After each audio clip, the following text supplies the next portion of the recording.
जय Hind and hello guys, स्वागत है आपका आपके अपने YouTube चैनल ज्ञानदेह होस्ट में। और इस वीडियो में मैं आपको बताने वाला हूं भारतीय मानक ब्यूरो यानी कि BIS various post online form 2024 के बारे में कि कैसे आपको 345 पदों का फॉर्म फिलअप करना है, जिसमें कि आपकी SSC की पोस्ट है, JSC की पोस्ट है, स्टेनो की पोस्ट है, ASO की पोस्ट है। तो आपको यहाँ पर सभी पोस्ट की जानकारी दी गई है। कैसे आपको फॉर्म को भरना है उसका पूरा प्रोसेस आपको दर्शन से लेकर प्रिंट तक बताया जाएगा। तो आपको वीडियो को पूरा देखना है। कोई सवाल डाउट रह जाए तो कमेंट के माध्यम से पूछ लीजिएगा। और अगर आपने अभी तक वीडियो को लाइक नहीं किया तो पहले तो फटाफट से वीडियो को लाइक शेयर करके चैनल को सब्सक्राइब कर लीजिए। उसके बाद जो लिंक मैं आपको इस वीडियो के डिस्क्रिप्शन में दिया हूं, ये आपको ओपन करना है, जो कि अनिवार्य है। इसको ओपन करने के बाद आपको यहां पर अच्छे से जानने को मिलेगा कि क्या सैलरी मिलेगी, क्या एप्लीकेशन फीस है। मैं आपको बता दूं, SC ST and all category female के लिए कोई फीस नहीं है। फॉर्म आप लोग 30 सितंबर 2024 तक भर पाएंगे। कौन सी पोस्ट के लिए कितनी वैकेंसी, क्या क्वालिफिकेशन चाहिए, वो सब जानकारी आप यहां पर चेक कर सकते हैं।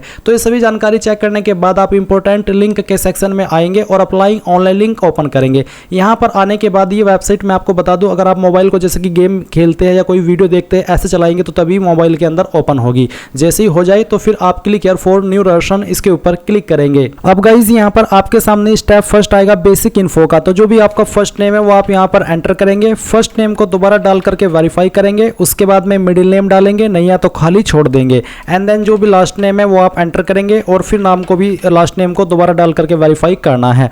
इसके बाद आप आपका मोबाइल नंबर डालेंगे। मोबाइल नंबर को दोबारा डाल करके वेरीफाई करेंगे। अगर आप कोई अन्य फोन नंबर भी देना चाहते हैं तो वो नंबर आप यहां पर डाल देंगे। और उसके बाद में गाइज ईमेल आईडी में आपका @ से पहले ईमेल में जो भी आता है वो आप यहां पर लिखेंगे और फिर डोमेन नेम के ऊपर क्लिक करके सिलेक्ट करेंगे कि आपकी ईमेल किस डोमेन पर है। जैसे कि मेरी ईमेल आईडी gmail.com है तो मैं आपसे gmail.com सेलेक्ट कर लूंगा। फिर आप यहां पर कंफर्म ईमेल आईडी में अपनी पूरी ईमेल आईडी डाल देंगे एंड उसके बाद इस सिक्योरिटी कोड डालेंगे। सभी जानकारी चेक करते हुए सेव एंड नेक्स्ट के ऊपर क्लिक कर देंगे। अब आप यहां पर देखेंगे कि जो आपका रजिस्ट्रेशन है वो कंप्लीट हो चुका है और आपको रजिस्ट्रेशन नंबर एंड पासवर्ड की जानकारी ईमेल और मैसेज के माध्यम से सेंड कर दी गई है और साथ ही साथ डिस्प्ले के ऊपर भी दिखाई दे रही है। अब आप यहां पर फोटो एंड साइन अपलोड करेंगे। फोटो का साइज 20 से 50 KB और सिग्नेचर का साइज 10 से 20 KB के बीच में रहना चाहिए। तो आप चूज फाइल के ऊपर क्लिक करेंगे। जहां पर फोटो फाइल है वो आप सिलेक्ट करेंगे, ओपन करेंगे एंड आपका फोटो यहां पर आ जाएगा। उसके बाद में आप यहां पर इसके ऊपर टिक करके इसको वेरीफाई कर देंगे। इसके बाद गाइज आप आपका सिग्नेचर अपलोड करेंगे। जहां पर साइन की फाइल है सिलेक्ट कीजिए, ओपन कीजिए और फिर यहां पर साइन आएगा। आप इसको टिक करके नेक्स्ट के ऊपर क्लिक कर दीजिए। अब आती है आपके सामने स्टेप 3 की जानकारी, जहां पर सबसे पहले आपको आपकी पोस्ट सिलेक्ट कर लेनी है। तो आपको जिस भी पोस्ट पर अप्लाई करना है वही आपको यहां पर पोस्ट सिलेक्ट करनी है। आप यहां पर एक ही पोस्ट पर अप्लाई कर सकते हैं। जैसे कि आप देख सकते हैं कि मल्टीपल पोस्ट को चूज करने का कोई ऑप्शन यहां पर नहीं है। उसके बाद कास्ट कैटेगरी आपकी क्या है, general, EWS, OBC, SC ST जो भी है वही आप सिलेक्ट कर लीजिएगा। फिर क्या विकलांग है और आपकी विकलांगता 40% या उससे ज़्यादा है, अगर हाँ तो यस, नहीं तो आप नो करेंगे। फिर आपके सामने ये ऑप्शन एक्टिव नहीं होंगे क्योंकि आप विकलांग नहीं है। एक और सवाल है जो कि विकलांगता से जुड़ा हुआ है, जो कि are you a person with specified disability covered under the definition of section 2S। तो बेसिकली अगर आपको इस सेक्शन के अंदर कोई डिफिकल्टी है लिखने में, आप यहाँ पर यस करिए, नहीं तो यहाँ पर भी आपको नो कर देना है। इसके बाद आपका क्या रिलीजन है, आपका जो भी है रिलीजन वो आप सिलेक्ट कर लीजिएगा। उसके बाद क्या आप रिलीजियस माइनॉरिटी कम्युनिटी से आते हैं, अगर हाँ तो यस, नहीं तो आप नो करेंगे। क्या आप एक्स सर्विसमैन है, अगर हाँ तो यस, नहीं तो यहाँ पर भी आपको नो करना होगा। उसके बाद क्या आप एक एक्स सर्विसमैन है इंक्लूडिंग कमीशन्ड ऑफिसर जैसे कि ECOS और SSCOs, अगर हाँ तो यस, नहीं तो आप यहाँ पर नो कर देंगे। फिर are you a defence personnel disabled in operation, यानी कि क्या आप एक जो डिफेंस फोर्स है उसके अंदर एक सरकारी कर्मचारी है जो कि सर्विस के दौरान वहाँ पर जख्मी हो गए थे, अगर हाँ तो यस, नहीं तो आप यहाँ पर नो करेंगे। उसके बाद सवाल है कि are you seeking relaxation under widow, divorced women judicially separated, अगर आप ऐसे कैंडिडेट है और आपने दोबारा शादी नहीं की है तो आप यहां पर यस करेंगे। अगर आप बिल्कुल ठीक है यानी कि आप अनमैरिड है तो आप यहां पर नो कर दीजिएगा। उसके बाद सवाल है कि क्या आप एक डिपार्टमेंटल कैंडिडेट है BIS के, अगर हाँ तो यस, नहीं तो यहां पर भी आप नो करेंगे। फिर नेशनलिटी आप इंडियन रहने देंगे। स्टेट प्रेफरेंस, पहली चॉइस आप कौन सी स्टेट को देना चाहते हैं वो आपको जिसको भी देनी है वही स्टेट आप यहां से आपकी चॉइस के अकॉर्डिंग सेलेक्ट कर लीजिएगा। इसके बाद यहाँ पर आता है सेंटर ऑफ एग्जामिनेशन। तो आप एग्जाम के लिए पहली चॉइस इनमें से किस सिटी को दे रहे हैं वो आप सेलेक्ट कीजिए। सेकंड चॉइस दे दीजिए आपकी स्टेट की, और उसके बाद में फिर उसकी सिटी की चॉइस आपको देनी है। एंड देन तीसरी चॉइस भी आप यहाँ पर दे देंगे आपके चॉइस के अकॉर्डिंग ही, और उसके बाद में फिर सिटी पर क्या रखना चाहते हैं वो भी आप सेलेक्ट कर लेंगे। इसके बाद आता है मीडियम ऑफ शॉर्ट हैंड। अगर आप ऐसी पोस्ट पर अप्लाई करें जिस पर कि ये चीज़ मांगी है तो फिर आपको ये ऑप्शन देखने को मिलेगा एक्टिव, और आप यहाँ पर उसका मीडियम सेलेक्ट कर लेंगे, हिंदी या फिर इंग्लिश। उसके बाद आता है डेट ऑफ बर्थ। तो जो भी आपका डेट ऑफ बर्थ है वो आप सेलेक्ट कीजिए, पहले डे फिर मंथ, और उसके बाद में जो भी आपका ईयर है वो आप सेलेक्ट कर लेंगे। जेंडर अपना यहाँ से सेलेक्ट करेंगे, क्या आप जुड़वा भाई बहन है, अगर हाँ तो यस, नहीं तो आप नो कर देंगे। उसके बाद गाइज मैरिटल स्टेटस क्या है, अनमैरिड, मैरिड, विडो, जो भी है वो आप यहाँ पर टिक कर दीजिएगा। फिर आप फादर नेम भरेंगे, मदर नेम भरेंगे। एड्रेस फॉर कॉरेस्पॉन्डेंस में जो आपका प्रेजेंट एड्रेस है वो आप यहाँ पर लाइन 1, 2, 3 यानी कि थोड़ा थोड़ा पार्ट आपके एड्रेस का 3 लाइन के अंदर भर देंगे।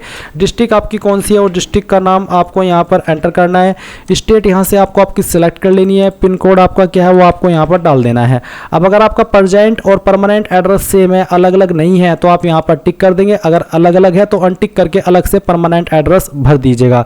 फिर जो भी आपकी कैटेगरी के ऊपर फीस एप्लीकेबल है वो आपको देखने को मिलेगी। एंड उसके बाद आप नीचे आएंगे और सेव एंड नेक्स्ट के ऊपर क्लिक कर देंगे। अब यहाँ पर आपको आपकी क्वालिफिकेशन की जानकारी देनी है, और ध्यान दीजिए आपकी क्वालिफिकेशन 30 सितंबर 2024 से पहले कंप्लीट हो जानी चाहिए। जिसकी इसके बाद में होगी वो एलिजिबल नहीं है अप्लाई करने के लिए। सबसे पहले एसएससी यानी कि आपकी 10वीं की इन्फॉर्मेशन, तो 10वीं आपने किस सब्जेक्ट किस स्ट्रीम में की है, तो आप यहाँ पर एसएससी में या तो ऑल जनरल सब्जेक्ट लिख सकते हैं, या फिर अगर आपको यहाँ पर वर्ड लिमिट मिल रही है पूरे सब्जेक्ट लिखने की तो फिर आप यहाँ पर एक एक करके जो आपके सब्जेक्ट थे आपके 10वीं के अंदर वो आप यहाँ पर एंटर कर दीजिएगा। सब्जेक्ट के नाम देने के बाद आप यहाँ पर डेट ऑफ पासिंग सेलेक्ट कर लेंगे। अगर आपको एग्जैक्ट डेट ऑफ पासिंग मालूम नहीं है तो आप एक यहाँ पर एक्सपेक्टेड जो डेट ऑफ पासिंग है वो भी भर सकते हैं। परसेंटेज आपकी कितनी थी वो आप यहाँ पर डाल दीजिएगा। क्लास आपकी क्या थी वो सिलेक्ट कर लीजिएगा। जिनके नंबर CGPA के अंदर है उनको परसेंटेज के अंदर कन्वर्ट करके फिल करना है, और साथ ही साथ जिनके 60+ परसेंटेज होते हैं वो फर्स्ट क्लास के अंदर आते हैं। जिनके 45 से लेकर 59 के बीच में होते हैं वो सेकंड, और फिर उसके नीचे के थर्ड क्लास में या फिर पास क्लास में। उसके बाद यहाँ पर जो आपकी ग्रेजुएशन है वो आपने किस स्ट्रीम में की है वो आप यहाँ पर सेलेक्ट कर लीजिए। अगर इनमें है तो वो, नहीं तो अदर्स के ऊपर क्लिक करके खुद से अपनी क्वालिफिकेशन का नाम यहाँ पर भर दीजिएगा।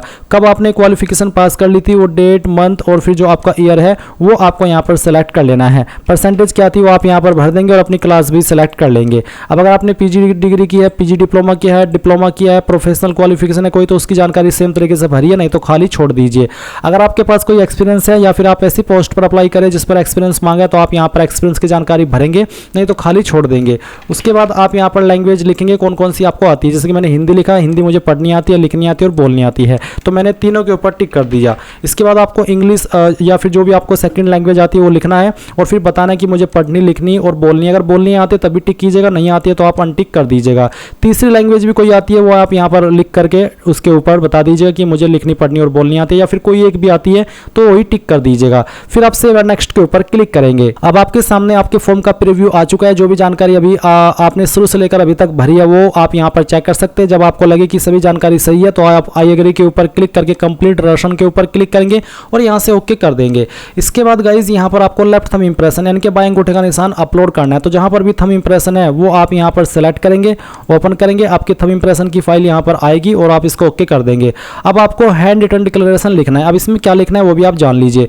ये जो मैं आपको लिंक दिया हूँ इस वीडियो के डिस्क्रिप्शन में, ये आप ओपन करेंगे तो आपको यहाँ पर इसमें हैंड रिटन डिक्लेरेशन के नाम से एक हेडिंग मिलेगी। ये जो लाइन है ये आपको एक कोरे कागज के ऊपर लिखनी है और नेम ऑफ द कैंडिडेट के जगह पर जो आपने फॉर्म के अंदर नाम भरा है अपना वो नाम लिख देना है, और फिर आपको इस डिक्लेरेशन को स्कैन करके यहाँ पर अपलोड करना होगा। साइज उसका आपका 100 KB से कम रहना चाहिए।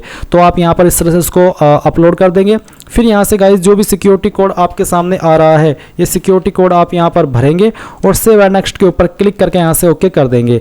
अब गाइज यहाँ पर आपका फॉर्म सबमिट हो चुका है। जो कैंडिडेट इस फॉर्म को जनरल OBC से भरेंगे उनको पहले फीस जमा करनी होगी। जब वो फीस जमा कर देंगे तभी वो यहाँ से अपने फॉर्म का फाइनल प्रिंट आउट ले पाएंगे। अब आप प्रिंट एप्लीकेशन के ऊपर क्लिक करके अगर आपके पास प्रिंटर नहीं है तो PDF के रूप में इस फॉर्म को सेव कर लीजिएगा और बाद में प्रिंट करा लीजिएगा। तो इस तरह से आप BIS various post online form 2024 को भरेंगे। आई होप ये प्रोसेस आपको पसंद आया होगा। So thanks for watching. जय हिंद।